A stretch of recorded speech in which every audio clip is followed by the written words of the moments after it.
एक सारणी से पर्सन आए थे 4 या 5, देख सकते हो। Assistant professor, assistant professor, assistant professor, इसका प्रतिशत पूछा था 10.54, 9.54, ये पूछा था 19.82। पूरा का पूरा सर्वाधिक योगदान किसका है, न्यूनतम योगदान किसका है। 5 पर्सन एक ही सारणी से आए थे, याद रखना, परीक्षा में इंपॉर्टेंट है ये।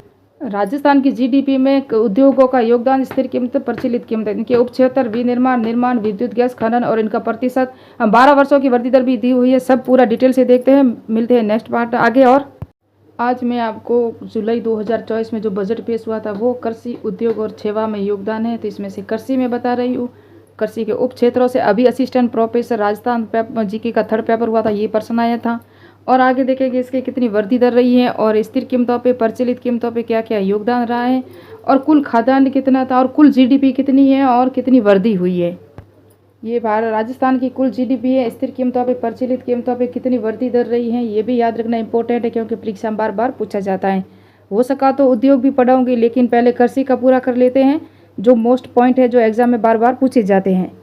तो कृषि व उसके संबंधित क्षेत्र, स्थिर कीमतों पे 2.05 लाख करोड़ इनका जो योगदान है खर्च हुआ है। प्रचलित कीमतों पे 3.82 लाख करोड़ खर्च हुआ है। उसका जो योगदान था कितना था, 26.21 है, वो स्थिर कीमतों पे है। प्रचलित कीमतों पे 26.72 है ना। और इनकी वृद्धि दर कितनी रही है, तो 2.13% है ना, वो वृद्धि रही है स्थिर कीमतों पे कृषि क्षेत्र में। 9.64% जो वृद्धि रही है वो प्रचलित कीमतों पे कृषि संबंधित क्षेत्र में वृद्धि रही है ना।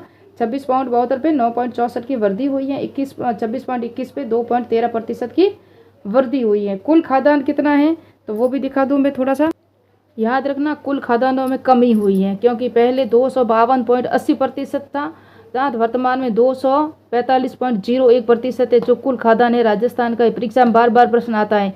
नेक्स्ट असिस्टेंट प्रोफेसर का राजस्थान जी के 3rd पेपर हुआ था, वहाँ कुल खाद्यान्नों का आया था और आरएस में भी आया हुआ है। तो याद रखना कुल खाद्यान्न ये है। राजस्थान की कुल जीडीपी है ना, वो है 84,51,15 है ना स्थिर कीमतों पे। प्रचलित कीमतों पे 15, 28, 38, 5 है जो प्रचलित कीमतों पे लाख करोड़ है। उस पर जो वृद्धि कितनी हुई है तो 8.03। वेरी वेरी इंपॉर्टेंट है, ये परीक्षा में प्रश्न आएगा कि स्थिर कीमतों पे राजस्थान की कुल जीडीपी कितना प्रतिशत है, तो 8.03 है। और प्रचलित कीमतों पे कुल जीडीपी 12.56 है। 100% इन दोनों में से 1% आ सकता है। अब इसके पढ़ेंगे उप क्षेत्र कौन कौन से थे। इसके उप क्षेत्र 4 है। कौन कौन से हैं? प्रचलित कीमतों पे मैंने कहा 9.64% की वृद्धि हुई है। स्थिर कीमतों पे 2.13% की वृद्धि हुई है। योगदान है इसका, वृद्धि दर है जो कृषि संबंधित क्षेत्र का है। तो पशुधन, फसल, वानिकी और मत्स्य 4 इसके उप क्षेत्र है। इनमें किसका कितना योगदान है, तो पशुधन का 48.58 है। ये परीक्षा असिस्टेंट प्रोफेसर अभी 8 सितंबर 2024 को एग्जाम हुआ है, वहाँ आया था कि पशुधन का कितना योगदान है, तो 48.58 है। फसल का कितना है, 44.43% है। फिर वानिकी का 6.40 और मत्स्य पालन का 0.49% है। जो सबसे कम है वो प्रचलित कीमतों पे सबसे कम है, जबकि स्थिर कीमतों पे सर्वाधिक इसी का योगदान है। तो ये है प्रचलित कीमतों पे 0.49%। अब सर्वाधिक योगदान किसका है, पशुधन का। न्यूनतम योगदान किसका है, मत्स्य पालन का। अब इस स्थिर कीमतों पे इनकी वृद्धि दर कितनी हुई है ना, वृद्धि दर कितनी हुई है, तो पशुधन में 5.83। फसल में याद रखना कमी हुई है, कितनी कमी हुई है, -1.61% है। ये भी परीक्षा में आ सकता है, इंपॉर्टेंट है। फसल में कमी हुई है। वानिकी 2.82% है। मत्स्य पालन है ये 15.21 है। जो सर्वाधिक वृद्धि हुई है ना स्थिर कीमतों पे वो मत्स्य पालन में हुई है। और सर्वाधिक वृद्धि जो हुई है प्रचलित कीमतों पे वो हुई है पशुधन में, जो 48.58 है। परीक्षा में कई बार परीक्षा में प्रश्न ऐसे घुमा के पूछा जाता है। तो ये थी कृषि संबंधित क्षेत्र जो मैंने बताया है। अब हम पढ़ते हैं थोड़ा सा उद्योग का भी बता दूं, जो उसमें से कितने प्रश्न आए थे अब की बार वो भी बता दूं मैं। तो अब मैं पढ़ाऊंगी आपको उद्योग से संबंधित जो 4 उप क्षेत्र हैं। ये आप देख सकते हो कितने प्रश्न आए थे असिस्टेंट प्रोफेसर में आर्थिक समीक्षा से। उद्योग क्षेत्र से देखो, ये पूरा राजस्थान में निर्यात होने वाली जो 5 वस्तुएं हैं ना, 5 वस्तुओं का, कपड़ा का प्रतिशत पूछा था, हस्तशिल्प का प्रतिशत पूछा था, अभियांत्रिक वस्तु इनका प्रतिशत पूछा था, और फिर इनको क्रम से सजाना था बढ़ते हुए। पहला सबसे ज़्यादा किसका योगदान है, उसके बाद किसका, उसके बाद किसका है, ऐसा प्रश्न आया था। तो ऐसा ना हो कि अब की बार हमें और पूछा जाए। और कुल निर्यात कितना है, निर्यात में योगदान कितनी वस्तुएं हैं, ये सब देखेंगे हम। यहाँ से प्रश्न है ना बहुत आते हैं। और आपको बताओ आरएस परी में भी ये प्रश्न बहुत से आएंगे, इसमें से ही आएगा, क्योंकि आरएस परी का एग्जाम हो जाएगा फरवरी मार्च में, और बजट बाद में आएगा है ना, पहले से हो जाएगा एग्जाम। तो तो और न्यू बजट पूछा भी नहीं जाएगा, यही पूछा जाएगा। तो आपको यही याद रखना। आरएस परी स्कूल व्याख्याता का एग्जाम है नवंबर में, उसके अंदर जीके पेपर में भी आएगा। ये सेकंड ग्रेड का संस्कृत विभाग का एग्जाम है दिसंबर में, वहाँ भी आएगा। और ये सीईटी के एग्जाम है तो 100% यहाँ से 6% आएंगे लगभग। असिस्टेंट प्रोफेसर का जहाँ 100% आते हैं, उसके अंदर ही 8-10% आर्थिक समीक्षा के आ चुके हैं, तो कैसे नहीं आ सकते। और आजकल तो करंट से रिलेटेड ही प्रश्न आते हैं ना, इतिहास वगैरह से प्रश्न इतने नहीं आते जितने यहाँ से डीपली आते हैं। इतने डीपली भी नहीं आएंगे आपको। ऊपर ऊपर देखो, अभियांत्रिक वस्तु 1 नंबर पर ही है, ऐसे ही पूछा गया, इनका क्रम ही पूछा गया, तो ऐसे ही ज़्यादा डीपली भी नहीं आएंगे। तो स्थिर कीमतों पे जो है ना, उद्योग का जो योगदान है वो 29.84% है, और राजस्थान की जीडीपी में। अब मैंने ये अभी आपको नहीं पढ़ा, अभी वो पढ़ाना है कि भारत की जीडीपी में राजस्थान का कितना योगदान है, कितने प्रतिशत का है, क्योंकि वहाँ से भी प्रश्न आता है। एक आपको कृषि सूचकांक नहीं बताया मैंने, और एक और 3 टॉपिक रहे हैं। औद्योगिक उत्पाद सूचकांक एक वो टॉपिक रह चुका है, और सेवा क्षेत्र, इन तीनों को मैं बाद में बताऊंगी आपको। और जो 10 वर्षों का जो योगदान पूछा था ना जीडीपी का, वो भी बताना है आपको, थोड़ा सा जो इम्पोर्टेंट है। वो 12 वर्षों का तो मैंने बता दिया, कृषि क्षेत्र में जो योगदान है, क्योंकि ये बजट में दिया होता है। आर्थिक समीक्षा में अलग से उसको जो ऐड किया होता है ना, प्रश्न वहीं से ज़्यादातर आते हैं, इसीलिए। तो स्थिर कीमतों पे वृद्धि दर कितनी थी? 12.43% स्थिर कीमतों पे है, और प्रचलित कीमतों पे 15.6 है। तो याद रखना, यहाँ जो है ना कमी हुई है उद्योग में। देखो प्रचलित कीमतों पे ज़्यादा होनी चाहिए, लेकिन 28.21 है, और 29.84 है जो स्थिर कीमतों पे, यानी कि ज़्यादा है। तो यहाँ कमी हुई है, याद रखना। प्रचलित कीमत जो वर्तमान में चल रही है, स्थिर कीमत जो 2011-12 में कीमतें थी ना, उसी के अनुसार ये सब गणना की जाती है। इसके 4 उप क्षेत्र है: विनिर्माण, निर्माण, विद्युत गैस, खनन और उत्खनन। और इसका जो योगदान है ना, पहला ये प्रश्न भी आया हुआ है, शायद ये आ सकता है, अब की बार यही आएगा मुझे लगता है, क्योंकि उद्योग से संबंधित प्रश्न ये आए थे, सिर्फ निर्यात होने वाली वस्तुओं से आए थे ना, तो अब की बार यहाँ से भी प्रश्न आएगा। तो 42.27% है ना, वो योगदान है सर्वाधिक जीडीपी में उप क्षेत्रों में विनिर्माण का है ना। उसके बाद निर्माण का है 35.26, और उसके बाद विद्युत गैस का नहीं है। उसके बाद उत्खनन और उत्खनन का है 11.99, उसके बाद है विद्युत गैस का। तो ये ऐसा क्रम तो आपको याद करना, लेकिन ये सीक्वेंस इसका यही रहता है: विनिर्माण, निर्माण, विद्युत गैस और खनन और उत्खनन। जबकि जो ये प्रतिशत में अगर हम देखेंगे ना, तो ये क्रम हमको बनाना पड़ता है, जबकि रियल में यही क्रम हमसे हमेशा पूछा जाता है, और यही आता है ऐसे एग्जाम में। तो 42 के बाद 35 के बाद 11, फिर 10, इस तरह याद रखना। और सर्वाधिक जो वृद्धि दर हुई है वो किस में हुई है? विनिर्माण में हुई है। और न्यूनतम जो वृद्धि दर हुई है वो हुई है विद्युत गैस में 5.41 है ना। और सर्वाधिक वृद्धि दर 19.57 इनकी वृद्धि दर है। इनकी वृद्धि दर है 3.47, इनकी वृद्धि दर है कितनी है? 5.41।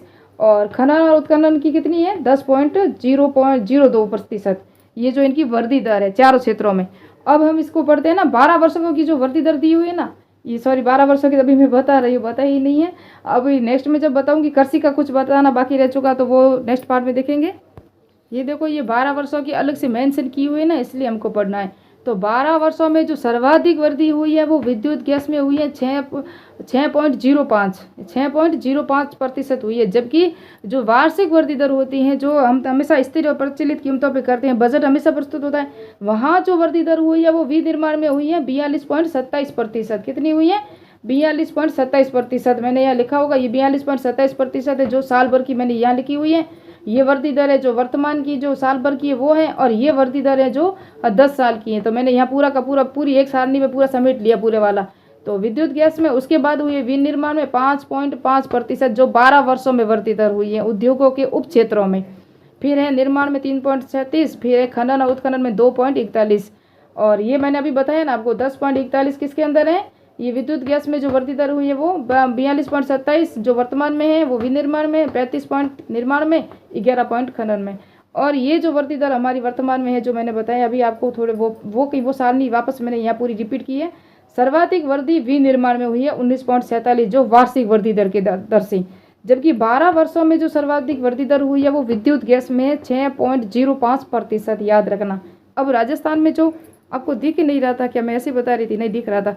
अभी मैं आपको ये बताऊंगी, इसमें महिला सुपरवाइजर में भी एग्जाम में प्रश्न आया है, शायद वो मुझे याद नहीं, लेकिन असिस्टेंट प्रोफेसर का पेपर को मैंने 3 बार देखा है, क्योंकि जीके का था, राजस्थान जीके का ही होता है थर्ड पेपर, जिसके अंदर बजट और आर्थिक समीक्षा और नवीन योजनाएं पीएम सूर्य घर योजना भी आई थी, एमएसएमई नीति भी आई थी। एमएसएमई नीति है ना, वो कब जारी हुई थी पता है? 17 सितंबर 2022 को जारी हुई थी। क्यों हुई थी 17 सितंबर, आपको याद है? क्योंकि 17 सितंबर को प्रधानमंत्री मोदी जी का जन्म दिवस है, इसीलिए 17 सितंबर को वो जारी हुई थी। एक याद रखना, 17 सितंबर 2023 को एक और योजना जो प्रधानमंत्री मोदी जी ने जारी की थी, वो कौन सी थी? वो की थी पीएम विश्वकर्मा योजना, है ना, प्रधानमंत्री विश्वकर्मा योजना। क्यों? क्योंकि प्रधानमंत्री का जन्म दिवस है। और जिस तरह से हमारे यहाँ 18 दिसंबर को होता है, तो अशोक गहलोत की सरकार की जब भी जो वार्षिक पूरा 1 साल पूरा होता है ना कार्यकाल का, तब योजनाएं होती हैं। अब हमको याद रखना है भजन लाल शर्मा का जो जन्म दिवस है और उस शासनकाल की जो शुरुआत जहाँ उन्होंने शपथ ली थी, उस दिवस दोनों को याद रखना। जितनी भी योजनाएं होगी ना, वो वही तभी शुरू स्टार्ट करेंगे। और प्रधानमंत्री जी मोदी जी जब शपथ लेते हैं ना मई महीने में, तो कुछ योजनाएं मई में चालू करते हैं, कुछ सितंबर में चालू क्यों करते हैं, 31 अक्टूबर को भी चालू करते हैं, क्योंकि वहाँ सरदार वल्लभ भाई पटेल का जन्म दिवस है। इस तरह से आपको नेताओं के जन्म दिवस या उसके कार्यकाल या उसका शपथ ग्रहण या उसके ये डेट याद रखोगे तो हमको योजनाएं भी याद रह जाएगी, क्योंकि ये योजना इस तरह से स्टार्ट होती हैं। अभियांत्रिक इंजीनियरिंग वस्तु है ना, वो 19.82% इनका योगदान है। और ये असिस्टेंट प्रोफेसर में इसका परसेंटेज ही पूछा था रूबरू। जवाहरात रत्न आभूषण ये भी 13.36% है। फिर इनका क्रम पूछा था दूसरे प्रश्न में। धातु कितना प्रतिशत है? 11.78% है। जो निर्यात होने वाली वस्तुओं का जो प्रतिशत है वो है। कपड़ा 10.54, हूबहू 10.54 ही ऑप्शन में लिखा हुआ था। आप देख लेना, प्रश्न नहीं देखा तो। हस्तशिल्प का भी ये हूबहू ऑप्शन में 9.54 ही लिखा हुआ था। तो ये था। फिर लास्ट ये एक प्रश्न में ये दे दिया, कपड़े का पूछा, एक में हस्तशिल्प का पूछा, एक में अभियांत्रिक वस्तु का पूछा, 3 हो गए। चौथे प्रश्न में इन्होंने पूछा था इन सबको क्रम से सर्वाधिक किसके है निर्यात होता है, उसके बाद किसका निर्यात होता है, उसके बाद क्या होता है। यानी कि 4 प्रश्न इसी सारणी में से आए थे असिस्टेंट प्रोफेसर की। इसीलिए मैं कह रही हूँ कि आपको और ये जो आर्थिक समीक्षा है, आर्थिक बजट है, डिटेल से पढ़ना चाहिए। प्रश्न यहीं से आते हैं। और लगभग 30% तो लगभग वहाँ से यहीं से आए थे, कुछ योजना वगैरह सब। तो निर्यात में जो योगदान है वो 65% है। कितना है? 65 है। और निर्यात की गई जो राशि कितनी है? 83,704.24 करोड़, यानी कि 1000 करोड़ है। ये इसकी राशि है, निर्यात की गई जो राशि। याद रखना, ये पूछा जाता है निर्यात के योगदान में जो 65% जो वस्तुएं हैं, 65 होने वाली जो वस्तुओं का योगदान ये है। और ये जो क्रम है ये भी याद रखना। अब नेक्स्ट में पढ़ेंगे सेवा क्षेत्र और कृषि उत्पाद क्षेत्र, औद्योगिक उत्पादन सूचकांक, कृषि उत्पादन सूचकांक। खाद्य उत्पादन कितना है? मैंने अभी आपको बताया था कि राजस्थान में खाद्य जो उत्पादन है ना, क्योंकि खाद्य उत्पादन का नेक्स्ट असिस्टेंट प्रोफेसर और हर एक एग्जाम में प्रश्न आया हुआ था ना, इसीलिए। तो 245.01 है खाद्य उत्पादन, कुल खाद्यान्न उत्पादन है। जबकि 252.80% है ना, ये था नेक्स्ट में, जब यही एग्जाम 3-4 एग्जामों में प्रश्न यही आया था। इसलिए मैं ये बता रही हूँ। अभी प्रति व्यक्ति आय, थोक मूल्य सूचकांक और है ना, ये सब मैं नेक्स्ट में बताऊंगी, क्योंकि प्रति व्यक्ति आय का भी प्रश्न कई बार पूछा जाता है। तो मिलते हैं नेक्स्ट पार्ट में, नेक्स्ट वीडियो में। मेरे चैनल को सब्सक्राइब कीजिए, लाइक कीजिए, कमेंट कीजिए।